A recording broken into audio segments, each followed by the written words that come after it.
here working as a lecturer, Government College of Technology, MULTAN. Recently, I am participating in an online training of the artificial intelligence, and during this training, today I have a task to discuss with ChatGPT how to identify and avoid toxic positivity. So let's start with the conversation to the ChatGPT. Hello, ChatGPT, how are you? Hey there, I'm doing great. Thanks for asking. How about you? How's everything going on your end? I am fine, and today I want to discuss with you how to identify and avoid toxic positivity.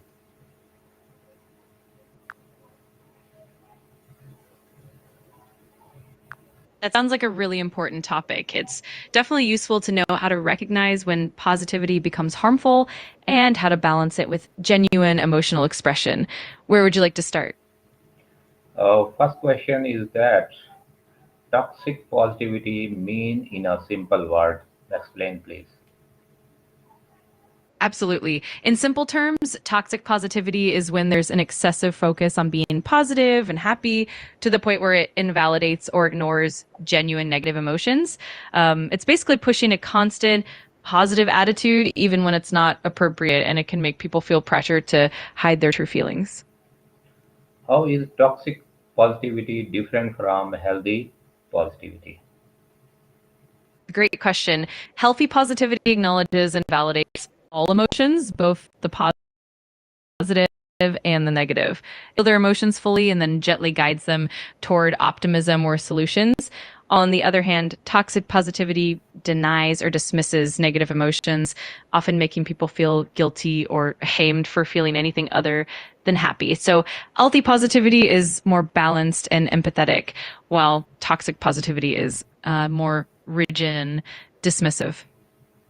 Why is forcing positivity harmful? Forcing positivity can be harmful because it can lead to emotional suppression. When people feel pressured to always be positive, they might end up ignoring or bottling up their genuine feelings, which can increase stress, anxiety, and even lead to feelings of isolation or guilt. It can also prevent people from addressing real issues or finding meaningful solutions. Ultimately, it can create a barrier to genuine connection and emotional healing. What are common signs of toxic positivity?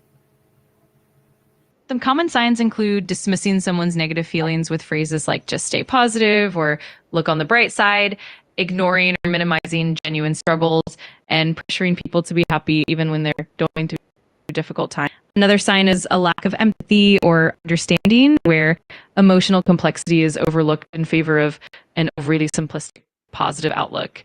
Also, people might feel guilty or ashamed for expressing anything other than positivity. How can I tell if I am being toxically positive to myself? That's a great self reflection. Some signs might include feeling guilty or shamed whenever you experience negative emotions, constantly trying to force yourself to be upbeat even when you're not ready, or dismissing your own struggles and telling yourself to just get over it.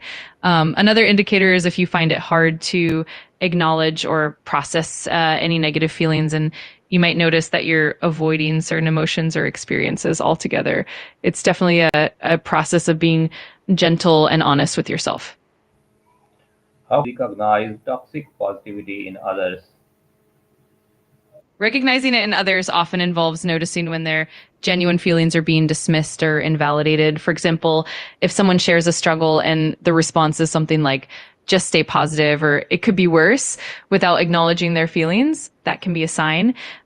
Also, if someone feels pressure to always appear happy, or if there's a pattern of minimizing their challenges, that can indicate toxic positivity. It's all about observing how emotions are acknowledged and whether there's space for vulnerability.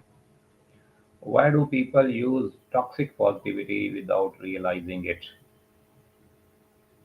A lot of times people use toxic positivity with good intentions. They might want to help others feel better or avoid discomfort in the conversation. Sometimes it's rooted in a cultural or social expectation that we should always be positive. It can also be a way to cope with one's own discomfort or feelings of helplessness. Ultimately, it's often unintentional and comes from a place of care or wanting to protect others. What phrases are examples of toxic positivity? Some common phrases include things like just look on the bright side, or it could be worse, or everything happens for a reason. Other examples are telling someone to just stay positive or don't worry, be happy. Phrases like cheer up or good vibes only can also be examples. While these might come from a caring place, they can sometimes unintentionally dismiss or invalidate someone's true feelings. What can I say instead of just stay positive? A good alternative is to acknowledge their feelings first. For example, you could say something like, I'm really sorry you're going through this. I'm here for you, or that sounds really tough. Let me know how I can support you. You can also say, it's okay to feel this way. Your emotions are valid, or I'm here to listen whenever you need. These kinds of responses show empathy and understanding while still offering support. Any further suggestion regarding toxic positivity? Absolutely. One helpful approach is to practice active listening, really letting the person express themselves without interruption or judgment. It's also helpful to encourage emotional honesty and create a safe space where all feelings are welcome. Additionally, educating yourself and others about the importance of emotional diversity can be really beneficial. And of course, encouraging open conversations about mental health and validating people's experiences is key to fostering a supportive environment. How can I support someone who is struggling without being toxically positive?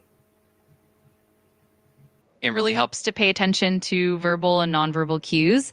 For instance, if someone seems withdrawn or if their tone or body language indicates distress, that's a sign. Also, listening actively and asking open ended questions can help them feel safe and understood. It's important to validate their feelings and let them know it's okay to not be okay. Sometimes just being present and offering a listening ear can make a huge difference. How can I express my real emotions in a healthy way? A great way to do that is to start by giving yourself permission to feel whatever you're feeling without judgment. You can also try journaling or talking to a trusted friend or therapist to process your emotions openly. It's also helpful to practice mindfulness or meditation to become more aware of your emotions without getting overwhelmed. And remember, it's perfectly okay to express emotions authentically, whether that's through words, creative outlets, or even just taking time for self-care. How can I create a safe space for others to share their feelings? Creating a safe space really starts with active listening and showing genuine empathy. You can do this by maintaining eye contact, offering affirmations, and avoiding interruptions or judgment. It's also important to be patient and give them the time they need to express themselves. You can encourage openness by being non-judgmental and validating their feelings, letting them know it's okay to feel whatever they're feeling. And of course, maintaining confidentiality and showing that you're trustworthy is key. How can I set boundaries with someone who always pushes force positively?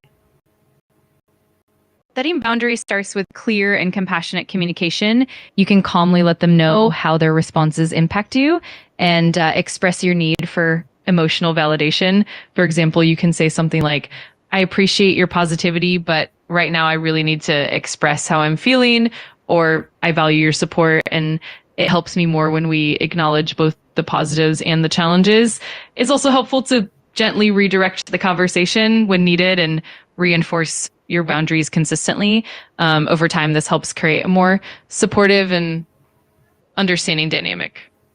Can toxic positively affect mental health? If yes, then how?